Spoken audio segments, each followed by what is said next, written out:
church throughout the nations, live from Telegracia International Studios. Prepare to receive the desired of all nations, the King of Kings, Lord of Lords, Dr. José Luis de Jesús, the man Christ Jesus. Yo, Jesucristo hombre.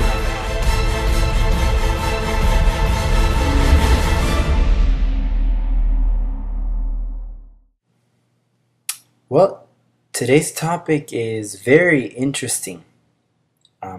I have never spoken of this topic before. It's the first time.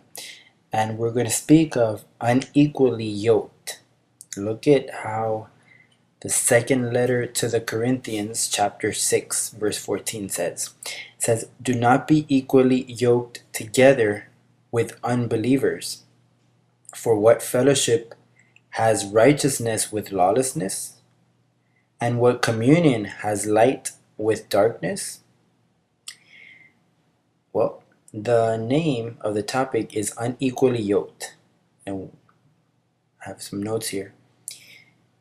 We must first ask ourselves, what is a yoke? The Bible teaches us that there are two oxes prowling the land. Two oxes.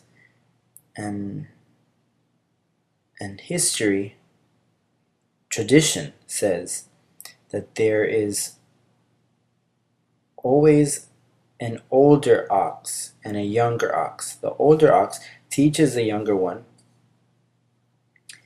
In case the older ox dies, then the younger one is ready to help. This means that the younger one is not the one that does the work. The older one is the one that does the work and that takes the yoke.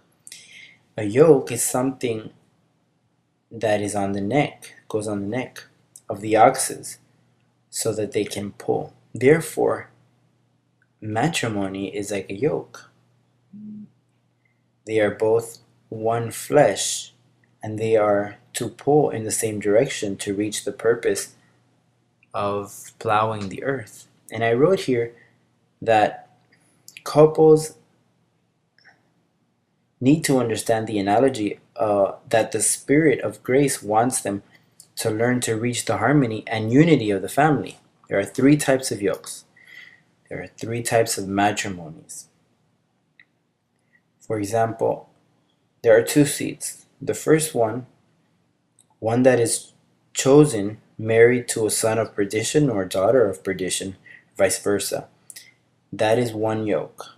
A married couple, and one is chosen, predestined, and the other is a seed of the devil, a bad seed that is not saved even if he's good, even if he has brilliant works. If he's not chosen, then because it's not of him who runs or is willing, but of the Lord that has mercy. And so the second one is too blessed. One is enlightened and one has not been enlightened. It's when in a matrimony one is enlightened and the other hasn't been enlightened. You suffer with him or her because he's not enlightened. And he or she sees you as if you're crazy, depending on who is enlightened. That's a war that they have. I say this because of many emails I receive that say, "Apostle, pray because I can't sow. I have to sow secretly because it bothers this person for me to sow for the gospel that you teach, and it's very difficult. I don't want my son to be taken to mass, and he's taking him." Well, it's a war. It's a battle. So we have spoken of two. The first is two seeds, one good and one bad. The second one is two blessed, two called, but one hasn't been enlightened. And the third one is two blessed. They are enlightened, which we will speak of more today. Two enlightened, but they're both going in different directions. One goes in one direction and the other one goes in another direction. Both enlightened, but both want to be heads and carry the baton. And when this happens, there's no harmony in the home, no harmony with the children, and no harmony in the relationship. Now let's see what the word says of the first yoke. Let's speak of the first yoke. Matthew chapter 22. Let's quickly go to the historical book of Matthew. Jesus in the days of his flesh speaking. Verse 11 through 14. It says,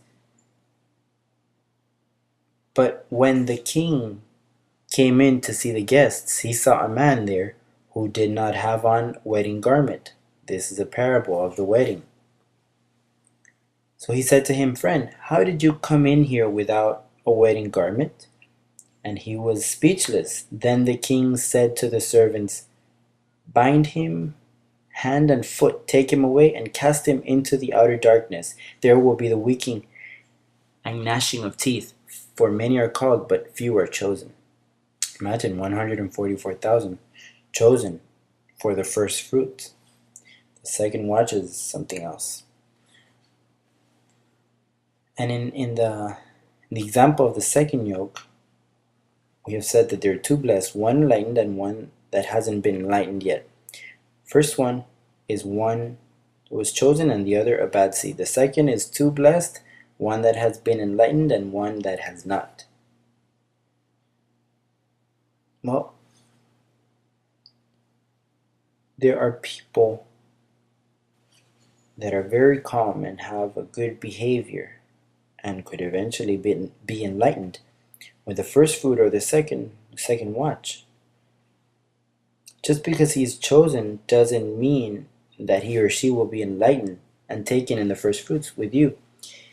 It could be that when he or she sees you transformed, then they will enter into the second watch. But the third yoke is two blessed that are enlightened but are going in different directions. Then they are both blessed, and they both say, "Don't know me according to the flesh. No, you don't know me according to the flesh." There are two blessed, and they are enlightened, and they are the first fruits and going towards a transformation, but they both want to be the head of the household, and that can be done. In a family, one person has to be the one that gives the directions. Naturally, directions are given in a loving manner, because if it's done in dictatorship or mistreating, who wants to obey a person like that? They make decisions without consulting with each other, and that breaks the harmony. So that it will be until next time. I declare you blessed, reigning in life. I declare you in the countdown where the beautiful transformation will take place. Our bodies will go through a great transformation, and then forget it. The yoke will be a lot easier.